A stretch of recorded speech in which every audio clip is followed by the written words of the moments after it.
ავარიული სახლების ჩანაცვლების პროგრამა თბილისის განვითარების ფონდი ვარკეთილის მესამე მასივის მეათე კვარტალში ძველი კორპუსის ნაცვლად ახალს აშენებს. 44 ოჯახს, რომლებიც ამჟამად მერიას ქირით ხავს გაყვანილი, ახალი საცხოვრებელი 2028 წლისათვის გადაეცემა.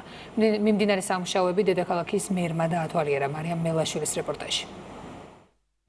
44 ოჯახი მალე ახალ აშენებულ სახლში იცხოვრებს. ვარკეთილში ავარიული 4 სართულიანი კორპუსი, სადაც ადამიანების ცხოვრება უსაფრთხო არ იყო, უკვე დაანგრიეს. ავარიული სახლის ნაცვლად კი თანამედროვე სტანდარტის 10 სართულიანი სახლი შენდება. პროექტი მოსახლეობასთან შეთანხმებულია. მშენებლობა 2028 წელს დასრულდება. შევიტანეთ განაცხადი, იმიტომ რომ უკვე ბზარები იყო ოჯახებში ძალიან ბევრში.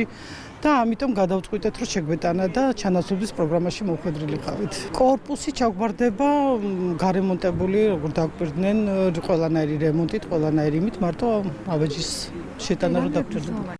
თბილისის განვითარების ფონდი თბილისის მასშტაბით ავარიული სახლების ჩანაცვლების 5 პროექტს ახორციელებს. პროგრამა 2022 წელს ამოქმედდა და 1 კორპუსი უკვე დასრულებულია. პროექტირების ეტაპზე კი 18 კორპუსია.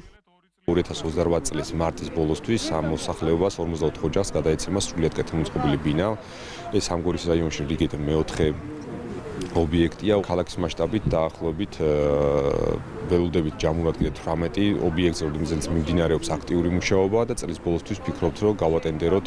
პროგრამაში ჩართულ ადამიანებს დროებითი ქირით მერია უზრუნველყოფს. კორპუსების ჩანაცვლების პროგრამაში მონაწილეობისკენ მოსახლეობას დედაქალაქის მერი მოუწოდებს. ყველა ხარჯს მუნიციპალიტეტი იღებს თავის თავზე, სანამ სამუშაოები მთლიანად დამთავრებული იქნება. კიდევ ერთხელ ვეუბნები მოსახლეობას, რომ აქ მუნიციპალიტეტი არის გარანტი, დედაქალაქის მერია არის გარანტი. ჩვენ თავიდან ბოლომდე პროექტის დაწყებიდან დასრულებამდე ჩართულები ვართ და ბოლომდე მივყავს სამუშაოები, უამრავი ოჯახი გავაბედნიერეთ, გავახარეთ, ასე რომ მიაქტიურეთ მეგობრებო და გამოიყენეთ აღნიშნული პროგრამა. ჯამში 24 პროექტიდან 1000-მდე ბენეფიციარი ახალი საცხოვრებლით დაკმაყოფილდება.